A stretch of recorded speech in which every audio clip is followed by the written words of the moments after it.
Welcome to the Know, I'm Ashley, and all you fellow SNES Classic watchdogs can finally relax just a little bit because the long wait is kind of over, or at least we have some comforting news. Nintendo officially announced that pre-orders for the coveted console will be going up later in August, halfway calming the fears of fans everywhere. Only halfway because there's still the matter of having to get a hold of one of the damn things. Plus, there will be more available throughout the year if you missed the first batch, supposedly, according to them. Anyway, the company wrote on the Facebook page, "We appreciate the incredible anticipation that exists for the Super Nintendo Entertainment System, Super NES Classic Edition system," whew, that's a mouthful, "and can confirm that it will be made available for pre-order by various retailers late this month. A significant amount of additional systems will be shipped to stores for launch day and throughout the balance of the calendar year." Note, calendar year. If you don't get one before New Year's, that's it. You know that scene in Mad Max Fury Road where Immortan Joe dumps water down on all the peasants? I think that's gonna be us with Nintendo right now. At Super Mario Odyssey's cat possession may be a little bit too much for the kids. It's dangerous. It's mature. It's possession. That might actually be the case, or, well, something very much like it according to the game's ESRB rating. Because Super Mario Odyssey has been hit with, oh god, an E10 plus rating by the ESRB, making it is a first for the series. I make fun because it's E10 plus, but it's never ever been that forever in the series. For whatever reason, Odyssey isn't quite as E for everyone, apparently, as the other games in the past. In addition to that kind of odd bit of news, fans have also noticed that Nintendo seems to have adjusted the game's promo materials to remove Sombrero Mario, replacing him instead with an underwater Mario of some kind. Hopefully, this doesn't mean that Sombrero Mario is gone from the game altogether or anything. I doubt it. They did build an entire world around it. It was their entire E3 demo, and hopefully it wasn't the reason for the E10 rating to begin with. I mean, don't get me wrong, sombreros can be pretty scary, but still. Good news, Assassin's Creed and West Side Story fans, that's the smallest Venn diagram in the world. The next game in the franchise will feature spontaneous gang fights. Well, maybe. That's what creative director Ashraf Ismail said to Games Radar in a recent interview. Ismail told the outlet that Assassin's Creed Origins features rival NPC factions that will be ready to throw down should they happen across one another in the game's Egyptian setting, which is kind of cool. It would give it that sort of living world feeling. Ismail said, "These are NPCs that have a schedule, that have an agenda, that crisscross paths, and if they happen to be enemies, they'll fight. If they happen to be allies, they'll hug each other." So this is really the world living, especially the hugging. That's what I do to people who aren't against me all the time. So according to Ismail, we could have spontaneous gang wars or spontaneous hug wars, either of which I'm supportive of. If you thought Japan lost its mind over shipments of Switch consoles and Splatoon 2, which they did, well, they went totally bananas over the newly released Dragon Quest XI Echoes of an Elusive Age. The RPG dropped just last week and has already put up some huge numbers in the region. Famitsu reports that in its first 2 days on sale, Dragon Quest XI sold just over 2 million copies. As for how that breaks out, since it released on 2 platforms, that was 1.1 million sales on the 3DS and 950,000 sales on the PS4.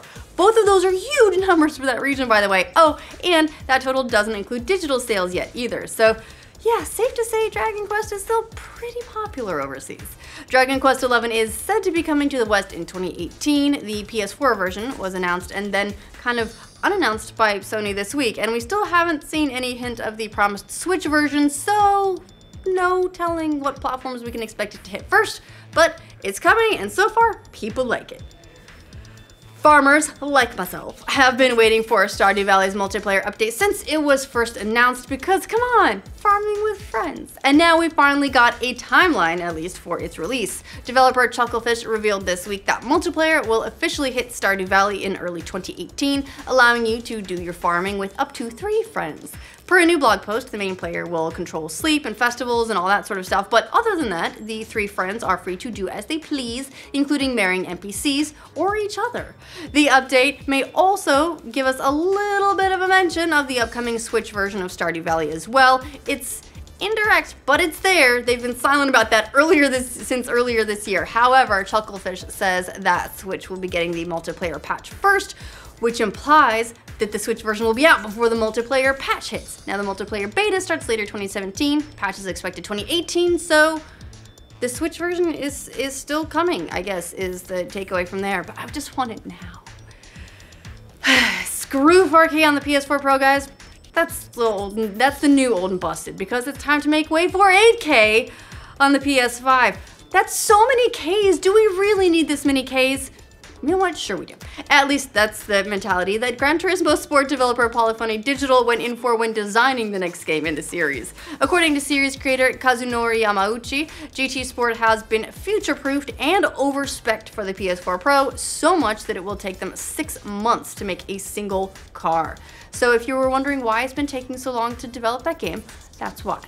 Yamauchi explained to Finder.com, it's over-spec'd for PS4 Pro, so we are building for future versions of the console rather than the one we see today.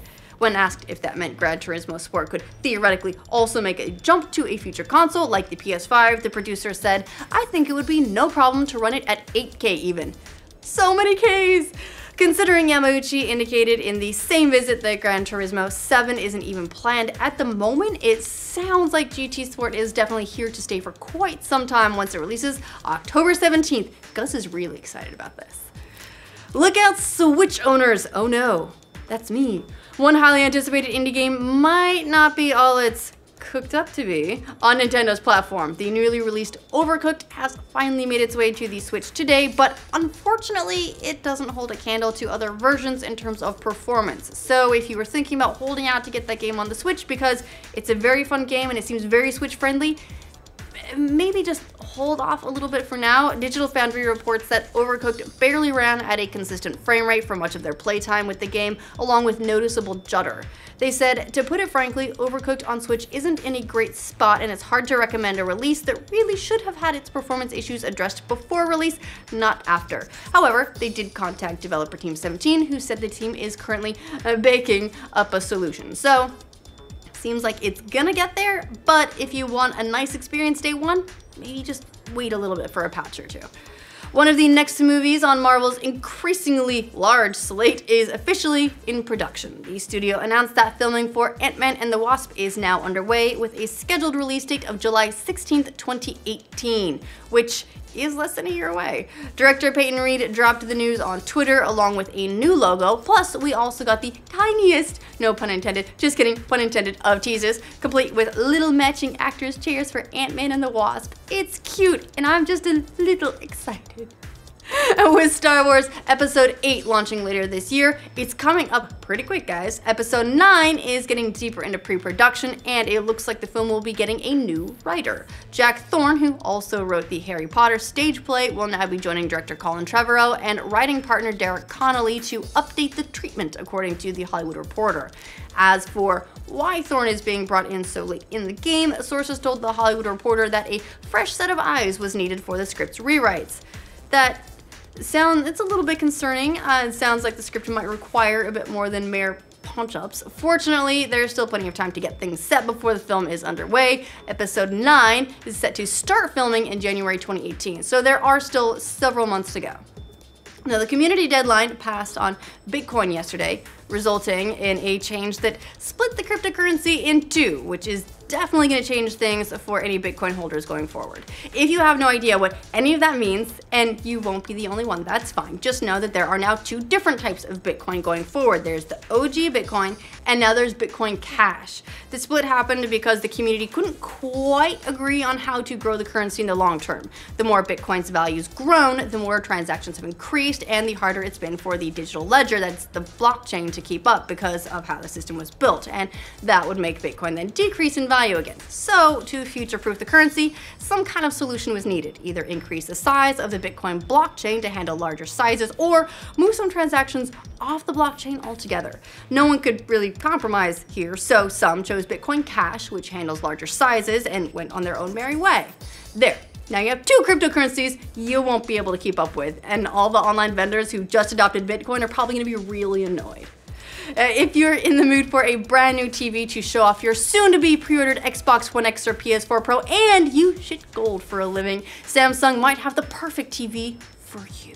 The company has just put out their totally ludicrous 88-inch Q9 TV for sale at Best Buy for a measly price of $19,000, $999. At this point, we can just go ahead and round it up that extra dollar to $20,000. I don't think that's gonna break the bank. It's not only freaking huge, 88 inches is a lot of inches, it also sports 4K resolution, HDR, and built-in Wi-Fi.